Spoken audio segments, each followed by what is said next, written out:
अस्सलाम वालेकुम दोस्तों, मेरा नाम है मोहम्मद अली और आप देख रहे हैं लॉजिक बिहाइंड।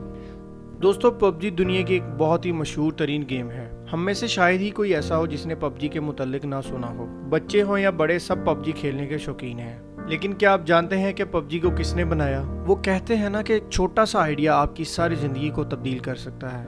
इसी तरह पबजी ने भी किसी की ज़िंदगी तब्दील कर दी। मैं बात कर रहा हूँ ब्रेंडन ग्रीन की। ब्रेंडन ही वो आदमी है जिसने पबजी को बनाया। दोस्तों, एक वक्त था जब ये आदमी बिल्कुल बेरोजगार था। इसका बैंक अकाउंट बिल्कुल खाली था, लेकिन पबजी ने इसकी ज़िंदगी बदल दी।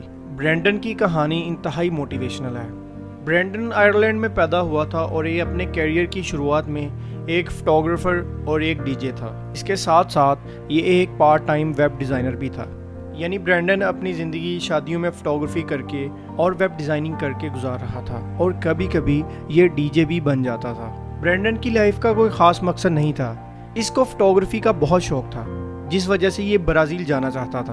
ब्राज़ील में ये फोटोग्राफी करके अपना गुजारा करता था, और वहीं इसकी मुलाकात एक लड़की से हुई, जिससे बहुत जल्द ब्रेंडन ने शादी कर ली। लेकिन बदकिस्मती से इसकी शादी सिर्फ 2 साल तक चली और तलाक पर ख़त्म हो गई। यही वो वक्त था जब ब्रेंडन पर मुश्किलात का पहाड़ टूट चुका था। लेकिन दोस्तों, ज़िंदगी में आने वाली यही मुश्किलात हमारे लिए बहुत सारे नए रास्ते भी खोल रही होती हैं, और यही कुछ ब्रेंडन के साथ हुआ।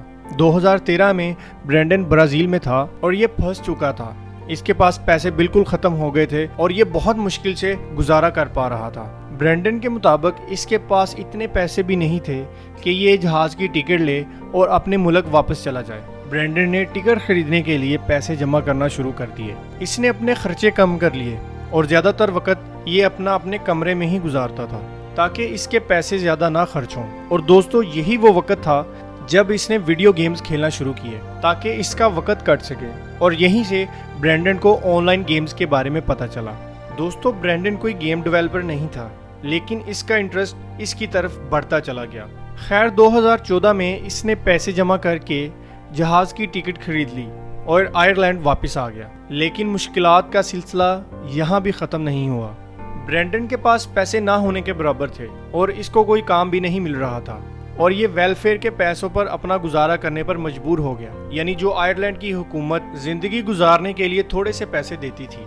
क्योंकि ये बेरोज़गार था, ब्रेंडन के लिए इसकी ज़िंदगी ख़त्म हो चुकी थी। ये तकरीबन 40 साल का हो गया था, लेकिन इसकी ज़िंदगी में नाकामियों के अलावा कुछ भी नहीं था।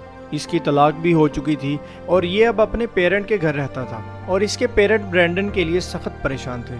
दोस्तों, ब्रेंडन के पास और करने के लिए कुछ भी नहीं था, इसलिए इसने फ्री गेमिंग मोड बनाने शुरू कर दिए। दोस्तों, ब्रेंडन को एक जापानीज फिल्म बैटल रॉयल बहुत पसंद थी। इस फिल्म में दिखाया गया था कि कैसे कुछ लोग एक जजीरे पर खुद को ज़ोंबियों से बचाते हैं, और ये कॉन्सेप्ट ब्रेंडन को बहुत पसंद आया। ब्रेंडन ने एक गेम आर्मा 2 में इसी कहानी से मुतासिर होकर इसी तरह का एक मोड बना लिया।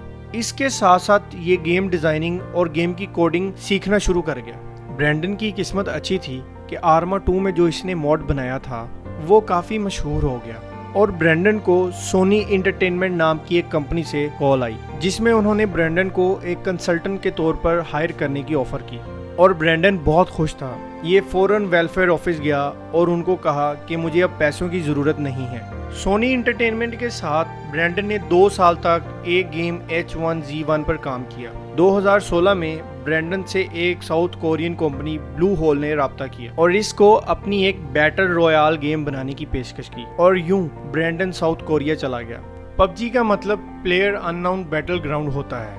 प्लेयर अननोन दरअसल ये ब्रेंडन का ही नाम था, जो ये ऑनलाइन गेम खेलते हुए इस्तेमाल करता था, और इसने उसी नाम पर पबजी का नाम रख लिया। और यही वो वक्त था कि जिससे ब्रेंडन ने कभी पीछे मुड़कर नहीं देखा। दिसंबर 2017 को पबजी को माइक्रोसॉफ्ट विंडो के लिए लॉन्च किया गया, और 2018 में प्ले स्टेशन और एक्सबॉक्स के लिए। और पबजी की सेल्स इतनी तेज़ी से बढ़ने लगी कि ब्रेंडन भी हैरान रह गया। सिर्फ 1.5 साल में इस गेम की 5 करोड़ से ज़ायद कॉपी बिक चुकी थी, और मोबाइल पर इसको 200 मिलियन से ज़ायद लोग डाउनलोड कर चुके थे। दोस्तों, ब्रेंडन की ज़िंदगी मुकम्मल तौर पर तब्दील हो गई, और आज ब्रेंडन कितना दौलतमंद है ये सुनकर आप हैरान हो जाएंगे। कभी वेलफेयर के पैसों पे जीने वाले ब्रेंडन की आज नेटवर्थ $250 मिलियन से ज़्यादा है। اور آج برینڈن 44 سال کا ہو چکا ہے اور اتنا پیسہ آنے کے باوجود بھی انتہائی سادہ زندگی گزار رہا ہے۔ اس نے اپنے ایک انٹرویو میں بتایا تھا کہ اس نے جو کچھ بھی کمایا ہے وہ اپنے سے زیادہ اپنی بیٹی پر خرچ کرنا چاہتا ہے۔ دوستو، اس کی کہانی سے ہم کو یہ بات پتہ چلتی ہے کہ زندگی سے کوئی فرق نہیں پڑتا، ایک چھوٹا سا آئیڈیا انسان کو کہاں سے کہاں تک لے جاتا ہے، اور برینڈن اسی کی ایک مثال ہے۔ دوستو، ویڈیو پسند آنے کی صورت میں ویڈیو کو لائک کریں اور چینل کو سبسکرائب کریں اور ساتھ موجود بیل کے آئیکن کو بھی کلک کر دیں، اور میں ملوں گا آپ سے اگلی ایک انٹرسٹنگ انفارمیٹیو ویڈیو میں۔ تب تک کے لیے اپنا خیال رکھیے گا۔ اللہ حافظ۔